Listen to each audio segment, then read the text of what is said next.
नमस्कार जय जगन्नाथ दर्शक बंधु एसपी एस्ट्रोलॉजी ओडिशा चैनल प्रसारित मासिक राशिफल कार्यक्रम को आपण मानक स्वागत।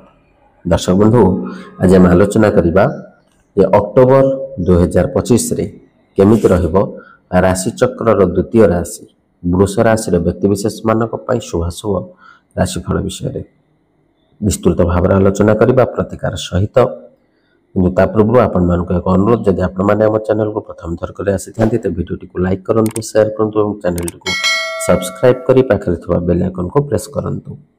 दर्शक बंधु चलंतु आरंभ करबा आजर आलोचना जे अक्टोबर मास रे वृष राशि रो शुभाशुभ भाग्यफल। दर्शक बंधु ए वृष राशि जार अधिपति ग्रह होचंती शुक्र आर शुभवार बुधवार शुक्रवार घातवार शनिवार शुभ संख्या 4 5 8 शुभ रंग धूसर सबुज नील। दर्शक बंधु यही अक्टोबर मासरे गुरुत्वपूर्ण ग्रह मानकर कौन रहिबो गोचरीय ग्रह स्थिति ता उपरे नजर पकई नबा। बृहस्पति द्वितीय स्थान रे, शनि एकादश स्थान रे, राहु दशम स्थान रे एवं केतु चतुर्थ स्थान रे अधिष्ठान करूछंती। एई ग्रह मानकर गोचर स्थिति को नजर रखी आम यह विचार करिपरिबा जे एही मासरे आपणकर शुभाशुभ फल निश्चित भाव में उत्कृष्ट धरणर रहिबो। सेति मध्यरु जदि आम प्रथमे सूर्यंकर गोचर विषय आलोचना करिबा तेबे सूर्य 17 अक्टोबर पर्यंत आपणकर पंचम घरे रहिबे जहाँ आपणकर अनुकूल स्थिति होई न पारे। 17 अक्टोबर पर सूर्य षष्ठ घर को जीवे। सामान्य भाव में सूर्यंकर षष्ठ घरे गोचर भल कहवा किंतु एठारे सूर्य नीच राशि रे रहिबे जहाँ भल स्थिति मध्य होई न पारे एवं सूर्य किछि मामला रे भल परिणाम देबाकु चाहिबे। 27 अक्टोबर पर मंगलंकर गोचर बहु परिमाण रे अनुकूल परिणाम देबो। 27 अक्टोबर पर मंगलंकर गोचर सप्तम घरे हेब जहाँ किछिटा मामला को छाड़ीदेले अधिकांश मामला रे सुफल परिणाम देवे। 3 अक्टोबर रु 24 अक्टोबर पर्यंत बुध षष्ठ घरे रहिबे और सामान्य भाव में आपन को अनुकूल परिणाम देबाकु चाहिए। 24 अक्टोबर पर बुध आपणकर सप्तम घरे रहिबे जहाँ को आमे एते मात्रा रे भल मध्य कहि परिबा नाही। आपणकर क्यारियर घर स्वामी एही मासरे लाभ घरे निज नक्षत्र रे रहिबे। कार्यक्षेत्र सहित जड़ित मामला रे आपण बहुत भल परिणाम प्राप्त करिवे। शिक्षा दृष्टिकोण रु अक्टोबर मास सामान्य भाव में आपणकर अत्यंत अनुकूल परिणाम प्राप्त करिवे। छोट छोट समस्या रहिबा किंतु परिश्रम करुवा विद्यार्थी एही मासरे बहुत भल परिणाम प्राप्त करिवे। अक्टोबर मासर मासिक राशिफल अनुसार पारिवारिक मामला रे अक्टोबर मास आपन को अनुकूल परिणाम दे पारे।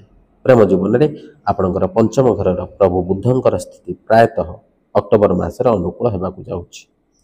एही मास आपन को वैवाहिक जीवन में हाराहारी फलाफल दे पारे। गोटे पटे षष्ठ घरे मंगलंकर गोचर भल बोली विवेचना करा जिवो। अक्टोबर मासर मासिक राशिफल अनुसार एही मासरे आर्थिक जीवन में बृहस्पति आपणकर लाभ घर प्रभुंकर स्थिति बहुत भल रहिबो। बृहस्पति निजर नक्षत्र गोचर करिवे जहाँ साधारणतः भल लाभ आसिबो। स्वास्थ्य दृष्टि अक्टोबर मास आपन को हाराहारी फलाफल अपेक्षा भल फल दे पारे। दर्शक बंधु जो गुरुत्वपूर्ण ग्रह मानक विषय में आलोचना करथिले सेमानकर व्यक्तिगत फल हिसाब विषय जदि हम आलोचना करिबा तबे बृहस्पति होचंदी देवगुरु कर आख्या पाइथिबा एवं एई बृहस्पति धन धान्यर कारक विद्या बुद्धिर कारक जस कीर्तिर कारक समस्त प्रकार सकारात्मक दिगर कारक होचंती बृहस्पति। ए बृहस्पति गोचरीय स्थिति अनुसार द्वितीय पंचम सप्तम नवम एवं एकादश स्थान रे शुभफल प्रदान करिथांती। ता मध्यरु आपणक पई बृहस्पति वर्तमान द्वितीय स्थान रे तेणु निश्चित भाव में द्वितीय स्थान आमे विशेष भाव में धनर विचार करिथांती। तेणु धन घरे बृहस्पति रहितबारु एवं धन प्रदायक ग्रह मध्य बृहस्पति तेणु निश्चित भाव में आपण शुभ फल प्राप्त करेंगे यह मसरे। बृहस्पति आपण को क्यों क्षेत्र में शुभ फल प्रदान करेंगे जदि आप व्यवसाय वाणिज्य क्षेत्र में अच्छा तेरे ए क्षेत्र में आप आसान रूप लाभ प्राप्त करेंगे। पूर्व अपेक्षा आपणकर व्यवसाय वाणिज्य बढ़िब एवं आय वृद्धि पाइब और व्यय परिमाण कमिब। यदि आप पार्टनरशिप व्यवसाय करुँच तेज आपंकर पार्टनर आपंकर संपूर्ण सहायता करेंगे जहाँफल कि आपंकर व्यवसाय उत्तरोत्तर उन्नति घटव। यदि आप शेयर मार्केट रे अर्थ विनियोग करुँच तेज ये समय अत्यंत अनुकूल आपणकर अर्थ जो अर्थ को आप विनियोग कर शुद्ध अनुसार आप भल रिटर्न पाई पारे।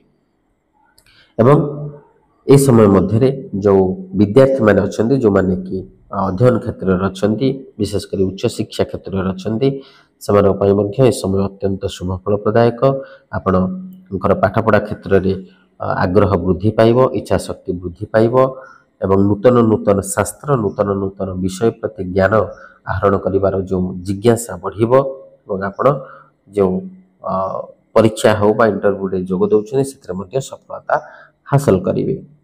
एवं जो माने आध्यात्मिक क्षेत्र में अच्छा से ए समय भगवत प्राप्ति निमंते जो इच्छा शक्ति ता वृद्धि पाइब और आध्यात्मिक कार्य मनोनिवेश करेंगे एवं जश कीर्ति प्राप्त करेंगे एवं शारीरिक सुस्थता अनुभव करेंगे, मानसिक शांति अनुभव करेंगे। द्वितीय जदि आम शनि कथा आलोचना करवा तेज शनि होती सत्यर देवता, न्यायर देवता, कर्मकारक ग्रह। शनि गोचरीय स्थिति अनुसार साधारण भाव में 4टी स्थान में शुभ फल प्रदान करते तृतीय, षष्ठ, दशम और एकादश मध्य आपण राशि शनि एकादश स्थान में। तेणु शनि जेहेतु कर्मकारक ग्रह तेणु कर्म विशेष करके कर्म क्षेत्र में आपको शनि निश्चित भाव में शुभ फल प्रदान करेंगे। जदि आप कर्म क्षेत्र में अच्छा तेज ए समय मध्य आपंकर कार्य दक्षता को देखिए आपंकर उच्च पदस्थ कर्मचारी मैंने आपण को प्रशंसित करेंगे एवं आपंकर कर्म क्षेत्र में उत्तरोत्तर उन्नति घटव।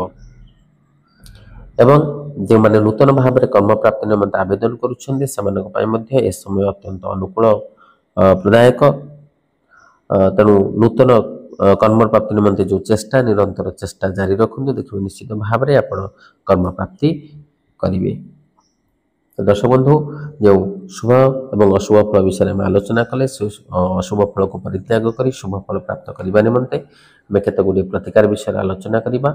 से प्रतिकार गुड़िक हूँ आपण कमला को आराधना करंतु, विष्णु सहस्रनाम पाठ करंतु, विष्णुंकर आहुरी कृपा लाभ करने एवं ओम दुर्गाई नमः ए मंत्र को जप करें। हनुमान चालीसा पाठ करें किंबा शुक्रवार दिन लहुणी रे तैयारी खीरी माँ दुर्गा को चढ़ातु और कन्या पूजा करी से खीरी को खाइबा को दिंतु। देखिए निश्चित भाव में आप अत्यंत अधिक शुभ फल प्राप्त करें। तो दर्शक बंधु आशा करी वीडियो भल लगी जब भल लगी वीडियो को लाइक करूँ, शेयर करूँ और आपंकर सुचिंतित मतामत देवा जमा भूलु। आज विदाय दिंतु। नमस्कार, जय जगन्नाथ।